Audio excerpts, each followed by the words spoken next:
అందరికీ వందనాలండి. ప్రేమ, లవ్ అంటే ఏంటి?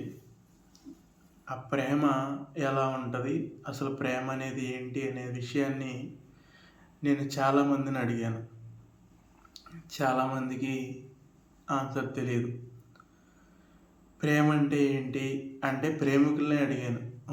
లవ్లో పడిపోయి తెగ ఫోన్లు మాట్లాడేసుకుంటూ ఉండి ఒకళ్ళంటే ఒకళ్ళు పడి చచ్చిపోయే వాళ్ళు ఉంటారు చూశారు, వాళ్ళని అడిగాను ప్రేమ అంటే ఏంటి అని.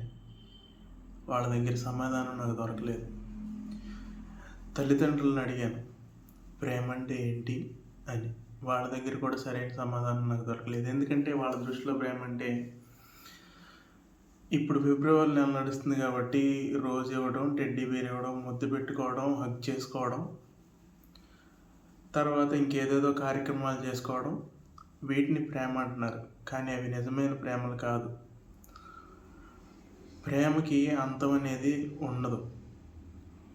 ప్రేమ అనేది మన జీవితంలో ఉంటే దేనికి ఎండ్ కార్డ్ అనేది ఎప్పటికీ పడదు. కానీ ప్రతిదానికి కూడా ఒక ఎండ్ కార్డ్ అనేది పడిపోతుంది. మన అవసరం తీర్చుకోవడానికి, మన అవసరాన్ని ముందుకు తీసుకెళ్ళడానికి కేవలం అవసరం కోసమే వాడే ఒక పదంగా ప్రేమని మార్చేసుకున్నాం మనం. సో అసలైన ప్రేమ ఏంటి? నిజమైన ప్రేమ ఏ విధంగా ఉంటుంది? అసలు నిజంగా ప్రేమ ఉందా అన్న విషయాన్ని నేను సెర్చ్ చేస్తున్నప్పుడు నాకు కొన్ని విషయాలు తెలిసినాయి. అవి నేను మీతో పంచుకుంటాను. యోహాన్ రాసిన పత్రికల్లో మొదటి యోహాన్ రాసిన పత్రిక 4వ అధ్యాయం 8వ వచనం చూస్తే దాంట్లో దేవుడు ప్రేమ స్వరూపి అని ఉంది. అంటే ప్రేమకి ఒకవేళ రూపం ఉంటే, ప్రేమకి ఏదన్నా ఫిజికల్ ఫామ్ ఉంటే అదే దేవుడు. అర్థమైందా? ప్రేమకి ఏదన్నా ఫిజికల్ ఫామ్ ఉంటే, ప్రేమకి ఏదన్నా రూపం ఉంటే అదే దేవుడు. దేవుడు ప్రేమ స్వరూపి, ప్రేమకు విగ్రహం లాంటి దేవుడు. ఆ దేవుడికి అంటే ఆ ప్రేమకి కొన్ని లక్షణాలు ఉన్నాయి. ఎన్ని లక్షణాలు అంటే 14 లక్షణాలు ఉన్నాయి. ఏంటండి? 14 లక్షణాలు. అంటే ఒక మనిషి అన్న తర్వాత ఆ మనిషికి కొన్ని లక్షణాలు ఉంటాయి కదా. ప్రేమ అనేది కూడా ఒక ఫిజికల్ ఫామ్ అయితే ఆ ఫిజికల్ ఫామ్కి 14 లక్షణాలు ఉన్నాయి. అందుట్లో మొదటి లక్షణం ఏంటంటే ప్రేమ దీర్ఘకాలము సహించును. ప్రేమ దీర్ఘకాలం సహించును. ఈ 14 లక్షణాలు ఎక్కడ ఉన్నాయిరా అని మీరు నన్ను అడిగితే, కొరింథీయులకు రాసిన మొదటి పత్రిక 13వ అధ్యాయం 4వ వచనం నుంచి 8వ వచనం వరకు చదివితే అక్కడ మీకు ప్రేమ యొక్క లక్షణాలు కనపడతాయండి. అందులో మొదటి లక్షణం ప్రేమ దీర్ఘకాలం సహించును. ప్రేమ దీర్ఘకాలం సహిస్తుందంట. చాలా కాలం సహిస్తుంది. అది ఎంతకాలం, ఎంతవరకు ప్రేమ సహించగలుగుతుంది అన్న విషయాన్ని ఆలోచిస్తే నాకు ఒకటి కనపడింది. నేను మీతో పంచుకుంటాను. మీకు అందరికీ తెలిసిన విషయమే ఇది. లూకాసు వార్త 15వ అధ్యాయం 11వ వచనం నుంచి చివరి వరకు, అంటే 32వ వచనం వరకు కూడా ఒక ఉపమానం ఉంటుంది, ఒక కథ ఉంటుంది. దాన్ని మనం చాలాసార్లు చాలా చోట్ల వినే ఉంటాం. దానికి పేరు కూడా ఏంటంటే తప్పిపోయిన కుమారుడు. మనందరికీ తెలిసిన కథే కాబట్టి చాలా సింపుల్గా నేను లాగిచ్చేస్తాను. ఒక ఊర్లో ఒక పెద్ద వ్యాపారికి ఒక 2 కుమారులు ఉంటారు. అంటే పెద్ద జమీందారికి 2 కుమారులు ఉంటారు. ఆ 2 కుమారుల్లో ఒక కుమారుడేమో ఇంటి దగ్గర చక్కగా పొలం పనులు, ఇంటి దగ్గర ఉన్న వ్యాపారాలు అన్నీ చూసుకుంటూ ఉంటాడు. ఇంకో కుమారుడిని ఆ యొక్క జమీందారు చదివించాడు కాబట్టి మనోడికి ఆటోమేటిక్గా తెలివితేటలు ఉంటాయి. ఇదే ఊర్లో నేను బ్రతికితే నాకు ఈ ఎంజాయ్మెంట్ చేయడానికి, నేను నా ఇష్టం వచ్చినట్టు ఉండడానికి నా తండ్రి దగ్గర నాకు అవకాశం కుదరదు కాబట్టి నేను ఇక్కడి నుంచి వెళ్ళిపోతాను అని నిర్ణయం తీసుకుంటాడు. వాళ్ళ డాడీ దగ్గరికి వెళ్తాడు. డాడీ, ఈ విషయం కరెక్ట్గా వినండి, డాడీ నా ఆస్తిని నాకు ఇచ్చే, నా ఆస్తిని నాకు ఇచ్చే అనగానే వాళ్ళ డాడీ ఇచ్చేస్తాడు. మీరు ఇక్కడ గమనించాల్సిన విషయం ఏంటంటే, దేవుడు మనల్ని దేనికి రిస్ట్రిక్ట్ చేయడు. దేనికి దేవుడు మనకి లిమిట్స్ పెట్టడు. నువ్వు ఇదే చెయ్యాలి, నువ్వు ఇలానే బ్రతకాలి అని దేవుడు అనుకోడు. నువ్వు తప్పు చేస్తుంటే దేవుడు ఆపడు. నువ్వు తప్పు చేస్తుంటే దేవుడు ఆపడు, కానీ బాధపడతాడు. దేవుడు మనకి ఎప్పుడు 2 మార్గాలను ముందు పెట్టి మనకే ఆ స్వాతంత్రాన్ని, ఆ మార్గాన్ని ఎన్నుకునే స్వాతంత్రాన్ని మనకిస్తాడు. ఆ రోజు ఆ యొక్క చిన్న కుమారుడికి కూడా 2 మార్గాలు ఉన్నాయి. ఒకటి తండ్రి దగ్గర ఉండిపోవటం, 2 తనకు నచ్చిన మార్గంలో వెళ్ళిపోవటం. నీకు కూడా ప్రతిసారి ప్రతి విషయంలో 2 మార్గాలు అనేవి ఖచ్చితంగా ఉంటాయి. ఒకటి నీకు నచ్చినట్టు చేయడం, 2 దేవుని చిత్తాన్ని తెలుసుకొని చేయడం. అక్కడ ఆ కుమారుడు తన యొక్క ఓన్ వేని చూస్ చేసుకుంటాడు, తన ఆస్తిని తీసుకుంటాడు. అంటే తన ఫ్రీడమ్ని తను తీసుకుంటాడు, అక్కడి నుంచి వెళ్ళిపోతాడు. వెళ్ళిపోయిన తర్వాత తను అనుకున్న విధంగానే ఎంజాయ్ చేయడం మొదలు పెడతాడు. బీభత్సంగా ఎంజాయ్ చేస్తాడు. తాగుతాడు, తింటాడు, పంటాడు, ఎగురుతాడు, ఏదేదో చేస్తాడు. వేశ్యల దగ్గరికి వెళ్తాడు, డబ్బులు పడేస్తాడు. ఫ్రెండ్స్తో పార్టీలు చేసుకుంటాడు, డబ్బులు పడేస్తాడు. దుర్వ్యాపారాలకి లోనవుతాడు. అంటే దేవుని చిత్తం లేని కొన్ని వ్యాపారాలు ఉంటాయి. అట్లాంటి వ్యాపారాల్లో తలదూరుస్తాడు, వాటిలో నష్టం కొని తెచ్చుకుంటాడు. ఇతను ఎక్కడికైతే వెళ్ళాడో ఆ దేశంలో కొన్నాళ్ళకి కరువు వచ్చిందంట. ఆ కరువు రావడాన్ని బట్టి తన దగ్గర ఉన్న డబ్బులన్నీ అయిపోయినాయి అంట. తినటానికి కూడా తిండి లేని పరిస్థితికి దిగజారిపోయాడు. దేవుణ్ణి పక్కన పెట్టేసి, దేవుణ్ణి వదిలేసి, దేవుని చిత్తాన్ని అనుసరించకుండా మనం పనులు మన సొంతంగా చేసుకుంటే చివరాఖరికి మనకు వచ్చే రిజల్ట్ ఏం మిగలదు. ఇంకా ఏమీ మిగలదు. అడుక్కొనే స్థితికి వచ్చేసిన తర్వాత కూడా ఇతడు అంత లగ్జీరియస్ జీవితాన్ని జీవించిన తర్వాత మనలో మన మాట వెళ్ళి మనమే అలాంటి లగ్జీరియస్ జీవితం జీవించిన తర్వాత ఎవరి దగ్గరికన్నా వెళ్ళి చేయి చాచగలుగుతామండి? అది చాలా ఎబ్బెట్టుగా ఉండే పని. ఇతనికి కూడా అలాగే ఉంటుంది. అయినా కూడా ఇతను ఆకలికి తట్టుకోలేక ఎవరినన్నా అడిగినా కూడా ఆ యొక్క దేశంలో కరువు ఉండడాన్ని బట్టి ఇతనికి ఎవడూ హెల్ప్ చేయలేదు.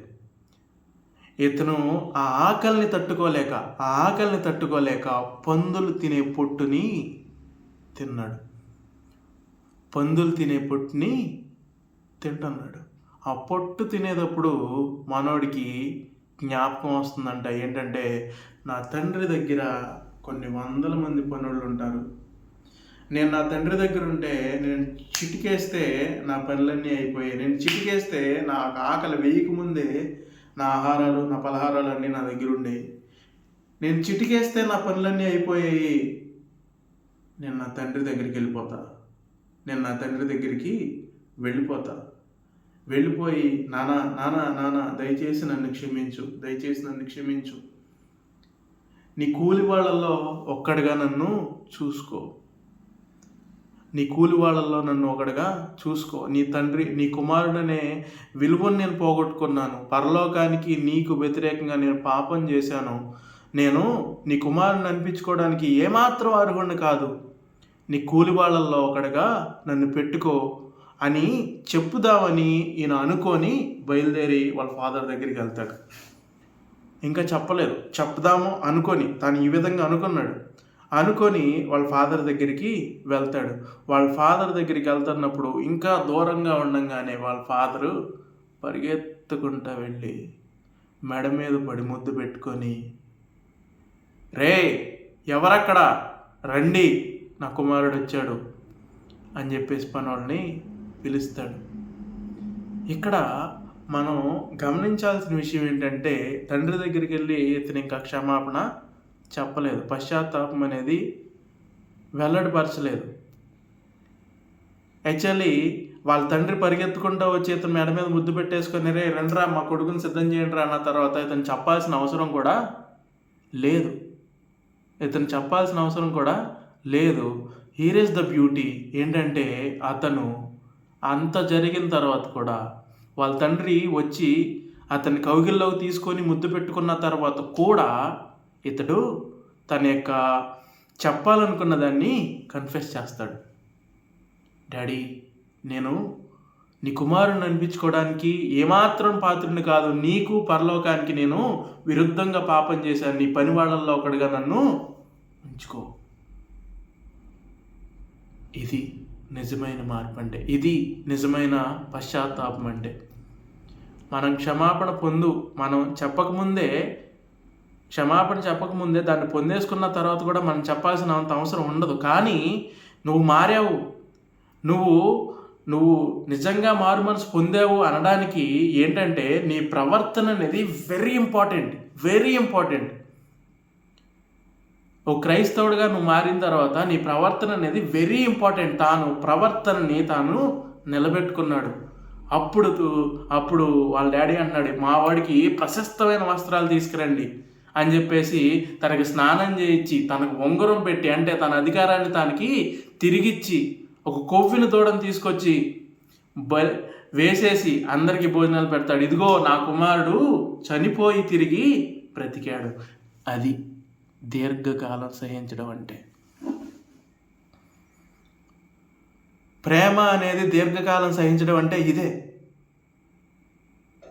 తన కుమారుడు పట్ల తనకున్న ప్రేమ ఎంతవరకు సహించిందంటే తన దగ్గర ఉన్నది తన కుమారుడికి ఇవ్వాల్సింది మొత్తం తీసుకెళ్ళిపోయినా కూడా తన దగ్గర ఆ కుమారుడి యొక్క ఆస్తి చిల్లిగవ్వ కూడా ఆ తండ్రి దగ్గర లేదు. తను చదివించడానికి డబ్బులు ఇచ్చాడు, తను జలసాలు చేయడానికి కూడా డబ్బులు ఇచ్చాడు. మొత్తం అన్నీ కూడా తనకి ఇవ్వాల్సినవన్నీ కూడా ఇచ్చేసిన తర్వాత కూడా నువ్వు నాకొద్దు, నువ్వు నా తండ్రివి కాదు, నేను నీ దగ్గర ఉంటే నేను కరెక్ట్గా బ్రతకలేను, నా బ్రతుకు నాది, నేను కరెక్ట్గా నేను ఇక్కడ ఉంటే ఎంజాయ్ చేయలేనని తండ్రిని దూషించి, తండ్రిని వెక్కిరించినట్టు చేసి, తండ్రిని తన పని వాళ్ళందరి ముందు కూడా అవమానించి వెళ్ళిపోయిన కుమారుడి మీద ఉన్న ప్రేమ దీర్ఘకాలం సహించిన ప్రేమ.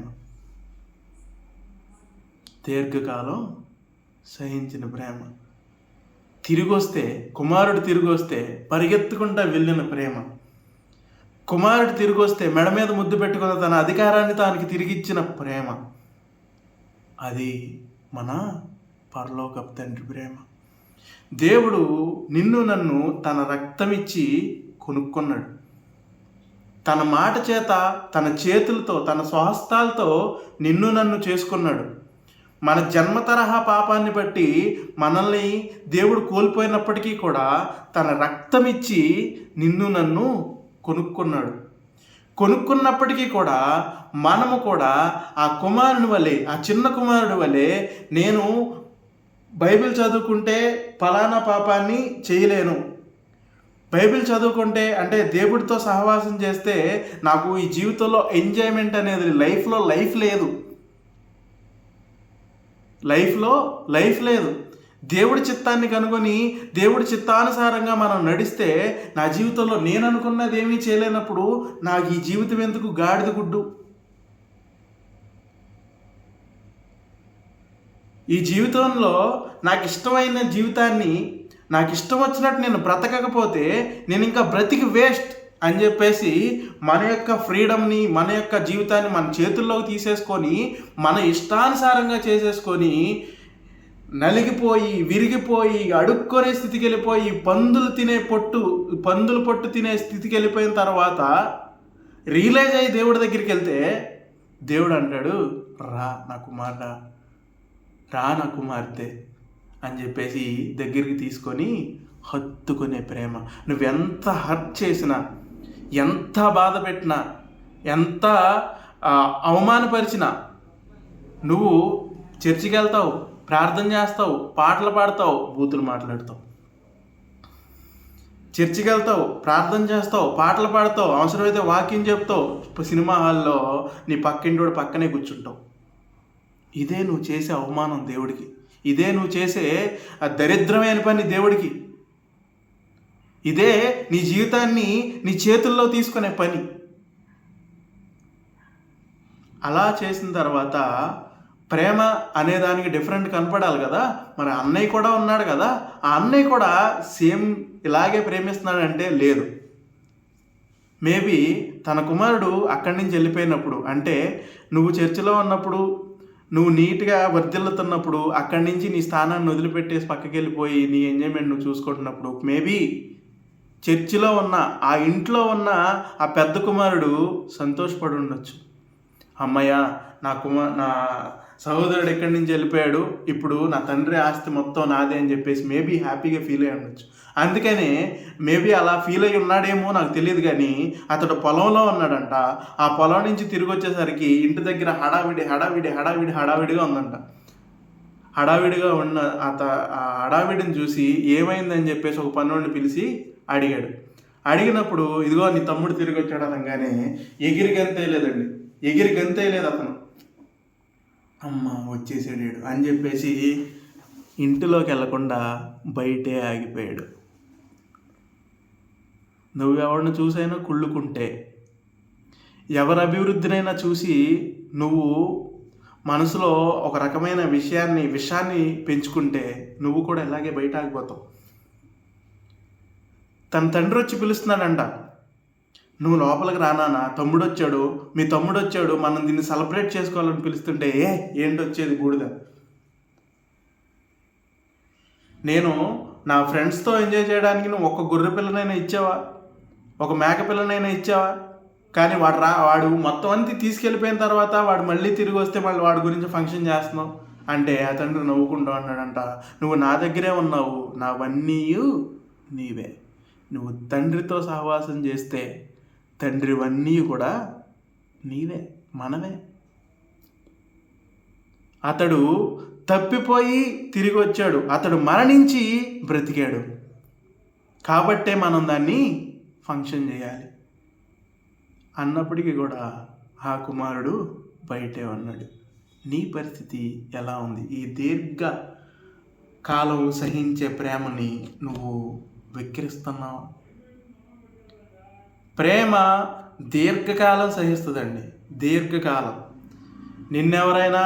నువ్వెవరి దగ్గరైనా ప్రేమతో ఉన్నప్పుడు, వీళ్ళు నన్ను ప్రేమిస్తారులే అనుకున్నప్పుడు వాళ్ళు నువ్వు చేసిన పనులను బట్టి విసిగిపోయి పక్కన పెట్టేస్తే అది నిజమైన ప్రేమ కాదు. ఎందుకంటే తండ్రిని ఎంత బాధ పెట్టిన తర్వాత కూడా, ఎంత హీనంగా చేసినప్పటికీ కూడా తండ్రి దగ్గరికి తిరిగి వెళ్తే అతన్ని చేర్చుకున్నాడు. తన దీర్ఘకాలికమైన ఆ ప్రేమ చేత తనని దగ్గరికి తీసుకున్నాడు.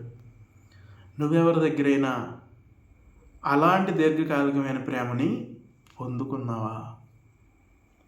ఒకవేళ నువ్వు అందరి చేత నువ్వు చేసిన పనులను బట్టి, నీ యొక్క తప్పిదాలను బట్టి, నీ యొక్క పాపాలను బట్టి ఈ భూలోకంలో ఉన్న వాళ్ళందరి చేత నువ్వు కనుక ఒకవేళ తృణీకరించబడితే, ఇదిగో నీకు ఒక గొప్ప గిఫ్ట్ ఈరోజు. నిన్ను దీర్ఘకాలం ప్రేమించే ఒకడు ఉన్నాడు.